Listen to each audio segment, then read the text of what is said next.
ఏ హామీ ఇస్తే ఏంది అనే రీతిలో గతంలో ఎన్నికల ముందు రేవంత్ రెడ్డి కాంగ్రెస్ పార్టీ హామీలు ఇచ్చి వాటిని వాళ్ళ తుంగలో దొక్కి ఇచ్చిన హామీలను నెరవేర్చండి అని ప్రజల ముందుకు పోతున్నటువంటి బీఆర్ఎస్ పార్టీ పట్ల నియంతృత్వంగా వ్యవహరించడం తీవ్రంగా ఖండిస్తూ ఉన్నాం. రేవంత్ రెడ్డి ఒక తుపాకీ రాముడిలాగా నోటికి ఏది వస్తే అది, ఎంత పెద్ద మాట హామీగా ఉంటే అంత పెద్ద మాట ఆ రోజు హామీగా ఇచ్చి ఆ తర్వాత నెరవేర్చలేక ఎల్లెంకిలబడి ఇవాళ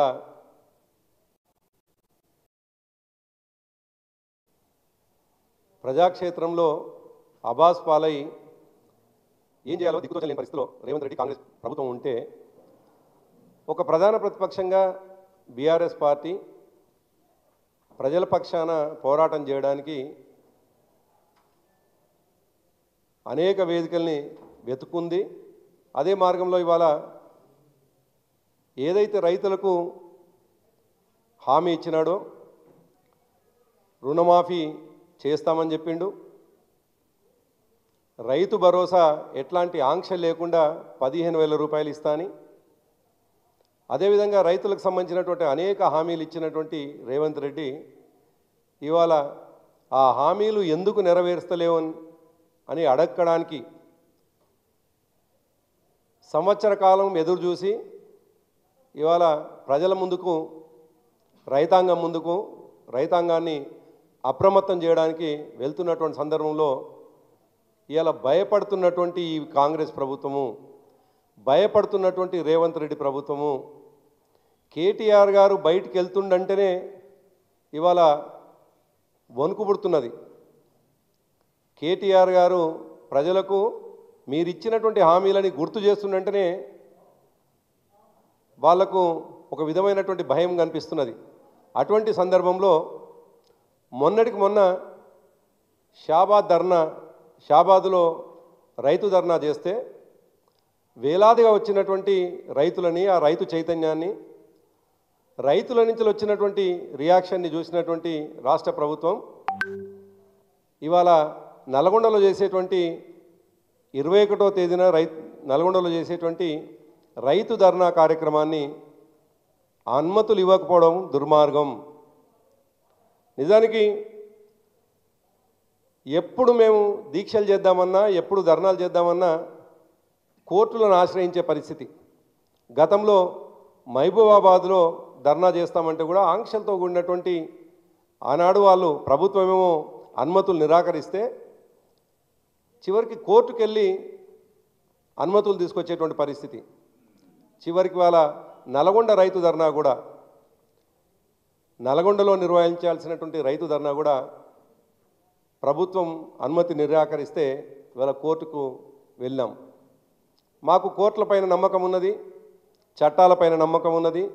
రాజ్యాంగానికి లోబడి మాత్రమే దాదాపు 14 సంవత్సరాలు ఉద్యమంలో పాల్గొన్నాం కాబట్టి రాజ్యాంగానికి లోబడి చట్ట పరిధిలో తప్పకుండా ధర్నాలు నిర్వహిస్తాం కాబట్టి కోర్టుకు వెళ్ళాం.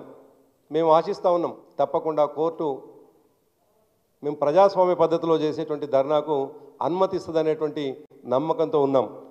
అయితే దురదృష్టం ఏంటంటే కాంగ్రెస్ పార్టీ కూడా వాళ్ళు ప్రతిపక్షంలో ఉన్నప్పుడు కావచ్చు, ఇంకా దారుణం అధికారంలోకి వచ్చిన తర్వాత కూడా ఇదే కాంగ్రెస్ పార్టీ అధికార పార్టీగా ముఖ్యమంత్రిగా రేవంత్ రెడ్డి గారు, వారి మంత్రివర్గం అంతా కూడా అనేక సందర్భాల్లో ధర్నాలు చేసినటువంటి సందర్భం చూసినాం.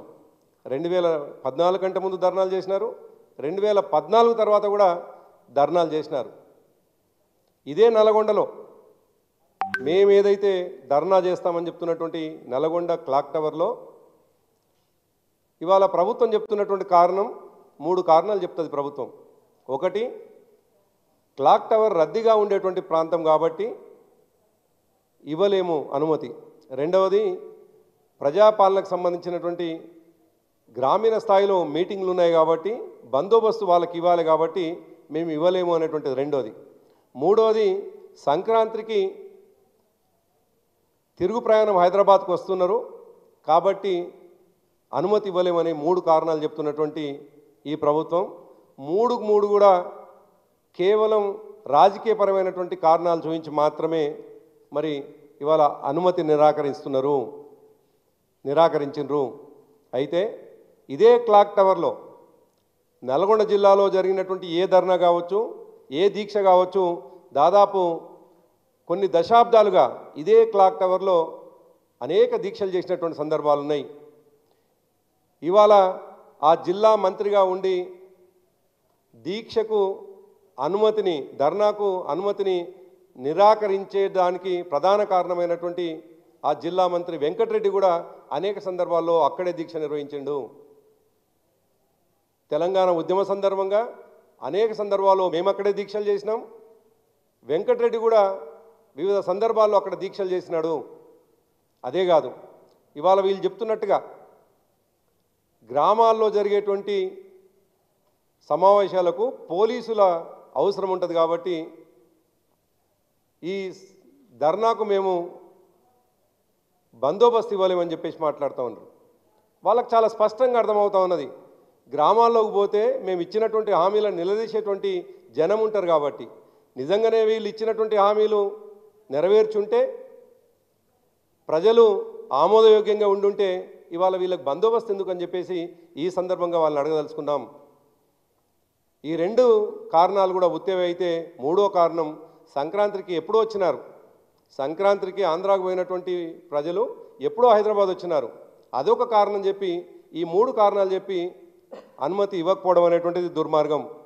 కానీ ఇవాళ ప్రభుత్వంలో ఉన్నటువంటి వాళ్ళు, ప్రభుత్వ పెద్దలుగా ఉన్నటువంటి వాళ్ళు ఇవాళ గవర్నర్ ఆఫీస్ ముందు గతంలో వచ్చిపోయేటువంటి వాహనాలని ఇబ్బంది పెడుతూ కావచ్చు, జనాన్ని ఇబ్బంది పెడుతూ గతంలో ముఖ్యమంత్రి హోదాలో వాళ్ళ మంత్రివర్గం ముఖ్యమంత్రి హోదాలో వాళ్ళు ధర్నా చేసినటువంటి సందర్భం ఉన్నది. మరి ఆనాడు అడ్డురానివి, ఆనాడు ఇబ్బంది కలిగినటువంటివి ఇవాళ రైతు పక్షాన, ప్రజల పక్షాన కొట్లాడతామంటే ఎందుకు అనుమతిని నిరాకరిస్తుండ్రో చెప్పాల్సినటువంటి అవసరం ఉన్నది. అదే కాదు, 2011లో ఇదే కాంగ్రెస్ పార్టీ, మేము అధికారంలో ఉండగానే ఇదే కాంగ్రెస్ పార్టీ ఈడీ ఆఫీస్ ముందల మరి జనసాంద్రత ఉన్నటువంటి జనం ఉన్నటువంటి ప్రాంతంలో ఈడీ ఆఫీస్ ముందల ధర్నా చేసినటువంటి సందర్భం కూడా ఉన్నది. ఆనాడు కూడా మరి ప్రతిపక్షంలో ఉన్నప్పుడు ధర్నాలు చేసినారు, అదేవిధంగా అధికారంలో ఉన్నప్పుడు ధర్నాలు చేసినారు. ఇదే కాదు, ఇవాళ ఎక్కడైతే క్లాక్ టవర్ దగ్గర ఇబ్బందులు అవుతాయి, క్లాక్ టవర్ దగ్గర మేము భద్రత కల్పించలేము, క్లాక్ టవర్ దగ్గర జనం ఎక్కుంటారు కాబట్టి ఆ జనానికి ఇబ్బంది కలిగేటువంటి అనుమతిని మేము ఇవ్వలేము, ధర్నాకు అనుమతి ఇవ్వలేమని చెప్తున్నటువంటి వాళ్ళరు. అదే క్లాక్ టవర్లో మరి వెంకటరెడ్డి గారు అనేక సందర్భాల్లో దీక్షలు, ధర్నాలు, దిష్టిబొమ్మ దహనాలు చేసినటువంటి సందర్భం ఉంది. మరి అందుకే ఒక మాట చెప్పదలుచుకున్నాం, మీరు దీక్షలు చేసినప్పుడు, ధర్నాలు చేసినప్పుడు ప్రజాస్వామ్య పద్ధతిలో సహకరించినటువంటి ఆనాడు ప్రభుత్వం అనుమతులు ఇచ్చింది, ప్రభుత్వం సహకరించింది కూడా. కానీ కేవలం ఫ్యాషన్ కోసం, కేవలం పొలిటికల్ స్టేట్మెంట్ల కోసం కంచెలు తీసేస్తామని చెప్పేసి మాట్లాడినటువంటి వాళ్ళు, ఫోటోల కోసం, వీడియోల కోసం మేము కంచెలు తీసి పారేస్తామని చెప్పేసి మాట్లాడినటువంటి వాళ్ళు, కంచెలు ఉండాల్సిన